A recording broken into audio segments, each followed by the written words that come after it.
Ito po ang drone shot ng property. Tanaw natin dito ang bayan ng Pagsanhan at yung Pagsanhan River. Mula dito sa taas, matatanaw natin yung kalsada at ito yung building na kasama sa property. Isa po itong mga kaprops, resto bar. Tapos mayroon siyang view deck. Tanaw natin ang buong o yung view ng Laguna Lake. Pati yung mga mountain views mga kaprops. Tabing kalsada lang po. Ayan po ang kalsada mga kaprops. Oh. Papunta po yan ng Cavinti tapos sa kaliwa papuntang town proper ng Pagsanhan. Tara, puntahan na po natin ang baba mga kaprops. Hello po mga kaprops. Dito tayo ngayon sa isang property na for sale sa bayan po ng Cavinti, Laguna. Isa itong farmhouse mga kaprops na mayroon ng building. Pwede po sa staycation. Tapos pwede rin po sa Airbnb mga kaprops to. Meron itong overlooking views. Tanaw natin ang Laguna Lake dito. Yan, ito yung mga tanim sa palibot ng property mga kaprops. Kunting development lang po ang kailangan dito. Daming mga prutas. May mga rambutan, mga santol, may mangga. Marami ding mga puno ng niyog. At ang kagandahan po mga kaprops, ito ay tabing kalsada lang po. Tabing main road. Ang direksyon na yan, papunta po yan sa town proper ng Cavinti. Tapos, ang kaliwa naman mga kaprops, papunta yan sa town proper ng Pagsanhan. Malapit na din po ito sa Pagsanhan. Nasa, ano lang to mga kaprops, mga estimated 6 minutes travel time. Tapos papunta naman po sa town proper ng Cavinti. Mga halos pareho lang po mga kaprops, mga 6 to 7 minutes travel time lang din po. Dito sa part ng property, ayan, medyo pa-slow po siya. Pero tingnan nyo po, pasok na po dito ang sasakyan. Ayan, diretso po doon mga kaprops sa parking area. So dito muna tayo mauna sa kalsada. Puntahan natin yung kalsada. Bali, ito mga kaprops, ginawa itong view deck kasi napakaganda ng view dito. Mamaya ipakita ko sa inyo ang view na matatanaw natin mula doon sa building, sa ginagawa nilang view deck mga kaprops. So ang property na ito ay malapit lang din po sa Pagsanhan Falls. Tapos dito sa Cavinti ay tourist spot na rin po ito. So nagbo-boom na po ditong turismo sa Cavinti, Laguna mga kaprops. Marami ng mga tinatayo ng mga establishment, mga business establishment, lalo na pag binabaybay mo tong kalsadan to, diretso doon sa Cavinti, may mga establishment na po dyan na tinatayo. Tapos ito naman po ay papunta sa town proper ng Pagsanhan naman yan mga props.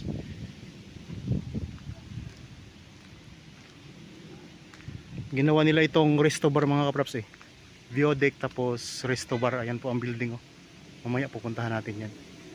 So, dito muna tayo magsisimula sa baba. Yan, ang daming mga tanim, mga niyog. Yan, pa-slope yung lupa niya dito. Slope siya mga kaprops.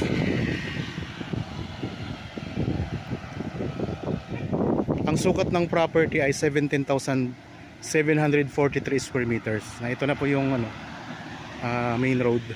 Highway po ito. Itong kalsada pala na to, diretso po yan sa town proper ng Cavinti. Tapos papunta po sa Luisiana. Papunta sa Lucban, Quezon. Ito, pwede tayong dumaan dito mga kaprops. Busy po tong kalsada na to. Tapos ito yung papunta sa Pagsanhan. Ito yung property mga kaprops. Okay, tara, punta na tayo doon sa building para makita natin kung gaano kaganda doon sa taas. Nakaka-relax. Ang isa pa dito mga kaprops ay ang lamig po ng klima dito sa Cavinti. Mataas na lugar po kasi ito. Ang dokumento pala nito mga kaprops ay tax deck, pero ito ay ready to title na, kaya mabilis na po ito mga kaprops. Kung sakaling mabili nyo, papatitulahan nyo na lang agad. Yan, dito ang daming mga tanim mo. Ang presyo nito ay makikita nyo sa description box at sa title ng video. Ang sukat ng building na pupuntahan natin ay 220 square meters. Yun yung buong sukat niya.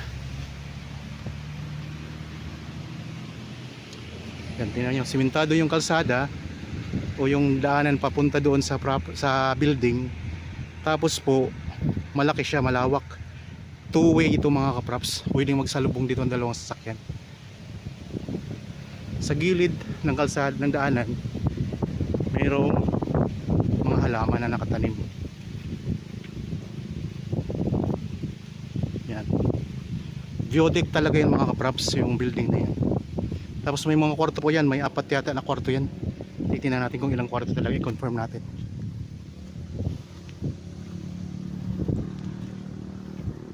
Tapos mayroon ditong CR. May nakabuko dito na CR mga kaprops. Ikot ko lang ang camera.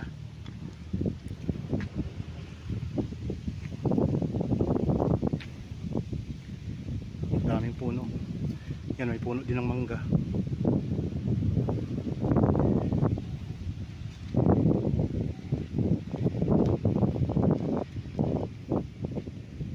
Libutin natin to. So bago tayo lumibot, puntahan muna natin tong building na to. Tingnan din natin taas niyan. Ayan o. Tapos meron kayo dito isang kubo na maliit.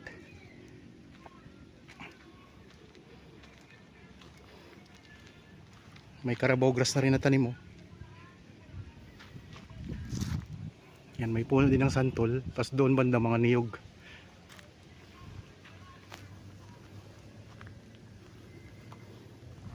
Ganda ng view dito mga kaprops. So pwede nyo pa itong i-develop kapag nabili nyo to. Tanaw natin dito yung Pagsanhan River mga kaprops. Pati yung tulay ng Pagsanhan, tanaw din natin dito. Yan. Ito yung overlooking view dito. Ayan o. So tanaw natin yung Laguna Lake. So nasa mataas po tayo na lugar mga kaprops. Lalo na doon sa building, sa taas ng building, sa geodeck mismo. Talagang tanaw na natin dito. Tapos yan lang po ang kalsada oh. Yan na po yung highway na yan, papunta sa Pagsanhan. Okay, punta na tayo doon sa building mga kaprops.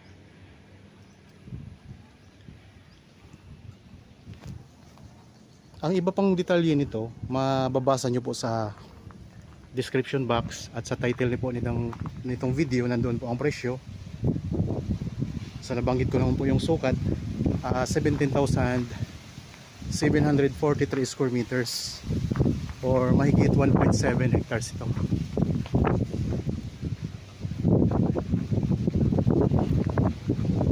Ito yung harap ng view deck mga kaprops. Ayan na, view deck talaga siya.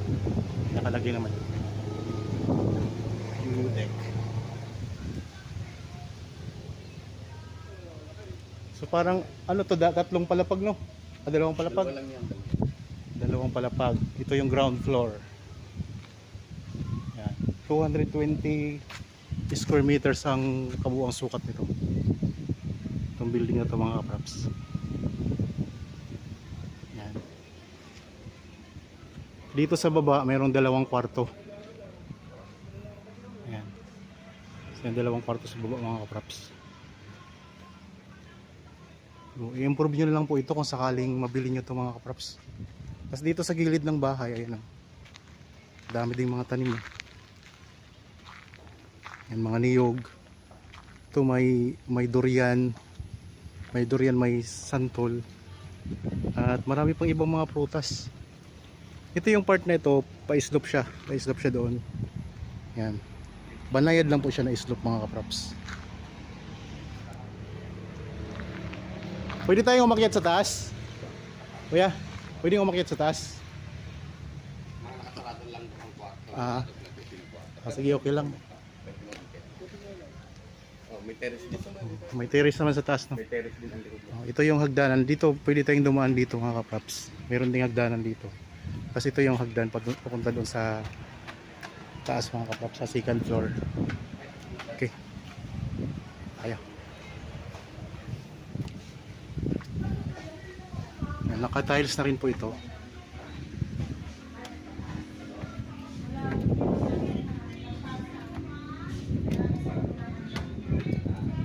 Ito, kwarto din to. Kwarto din po ito. Ito, may isa pang kwarto pala dito mga kaprops. Tapos, ito yung CR. May CR na rin po dito. Ito naman yung kusina.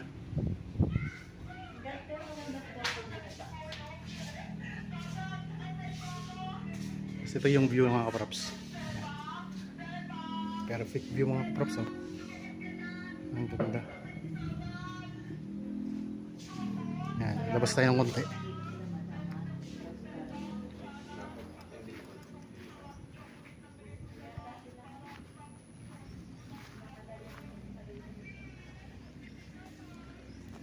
Ganda ng view, no?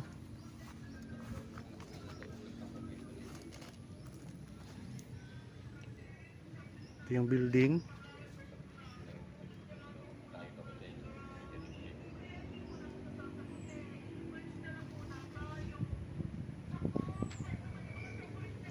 Hindi lang natin mapasok yung kwarto kasi hindi yata naiwan yung susi. So dito lang po tayo sa mga kaprops, sa mga pwede natin mapuntahan. Yan, ikot ko lang ang camera uli. So mula dito mga kaprops, ayan po ang Pagsanhan River.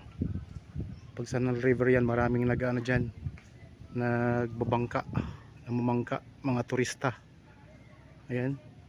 Tapos tanaw din natin dito yung tulay ng Pagsanhan. Ayun mga kaprops, ang tulay ng Pagsanhan. Oh. Ayun po. Oops, blurred.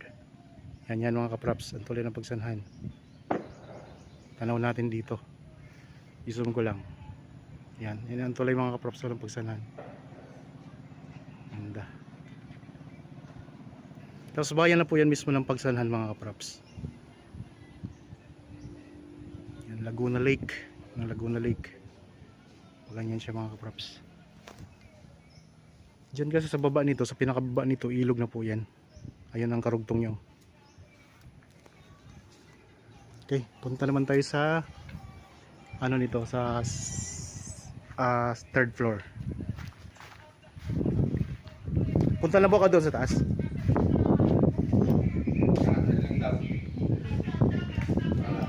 Dito, pwede itong gawin sa party pag may party kayo. Yan, pwede ito. Events place. Pwede ditong events place mga kaprops.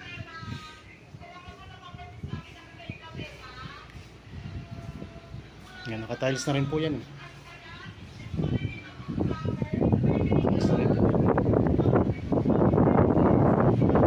Pakit naman tayo dito sa third floor.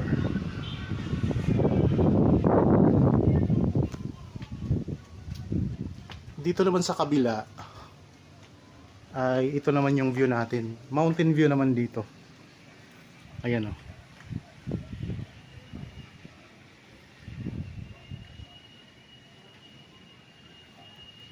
Mountain view dito mga kaprops. Di lang tayo makapasok kasi wala nga lang pong susi. Kaya hanggang dito lang tayo. May mga kwarto po kasi dito na pwede nga ito sa staycation. Tapos Airbnb mga kaprops na business. Pwede dito. Yan o. Ito yung natin. View natin dito sa taas. Ayun lang ang highway. Yan. Yan na yung pinanggalingan natin kanina bago tayo pumunta dito. Ganda. Baba tayo, ikutin natin yung iba pang part ng property. Kasi 17,743 square meters ito. 1.7 hectares mahigit.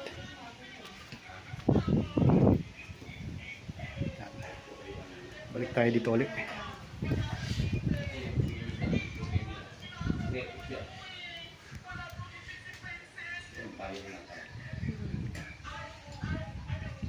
Ganda ng view mga kaprops. Oh.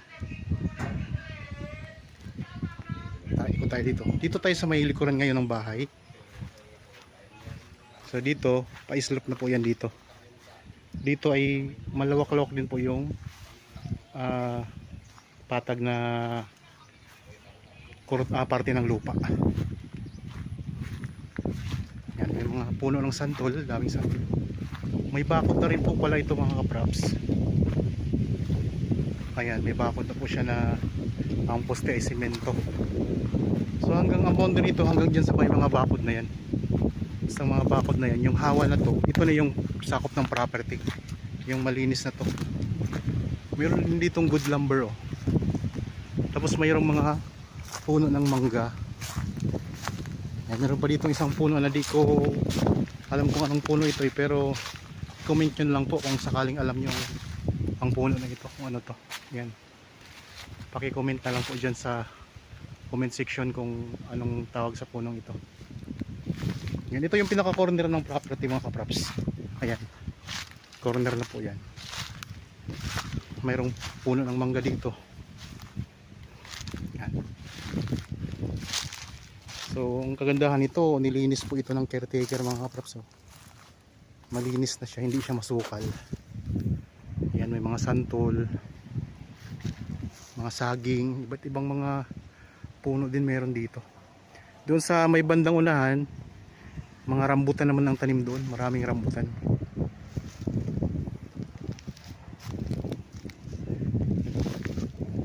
Ayan yung building mga kaprops.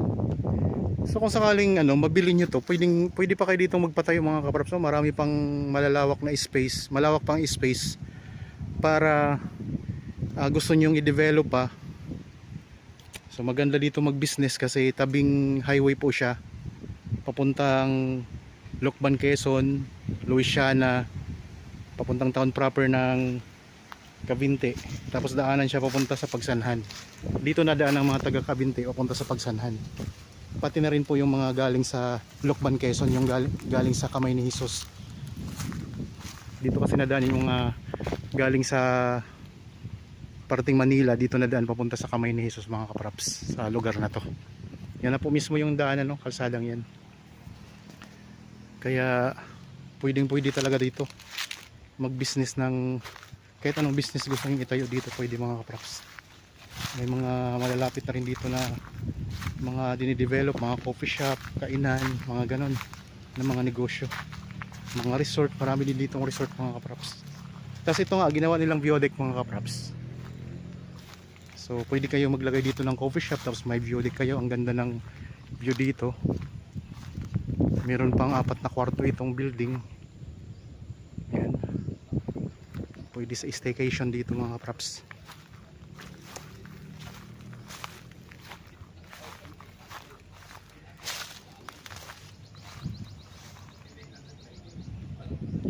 Tanaw natin dito, ang ganda ng view dito. May mountain views, tapos lake, tanaw natin dito ang lake at saka ilog ng Pagsanhan.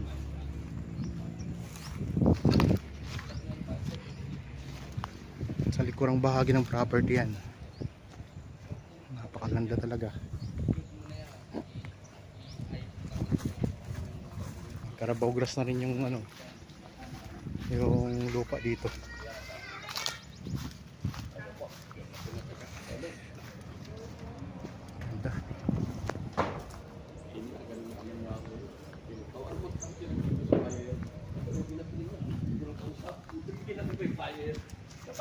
Tapos dito mayroong puno ng akasya. Yan, may akasya dito sa may likuran.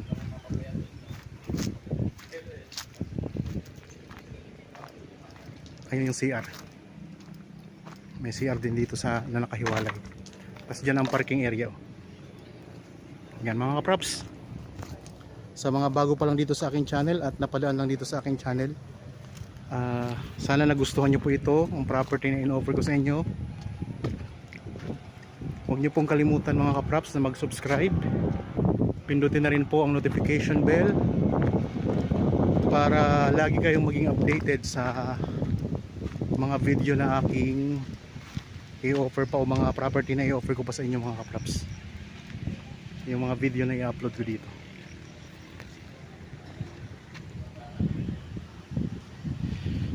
Ganda dito.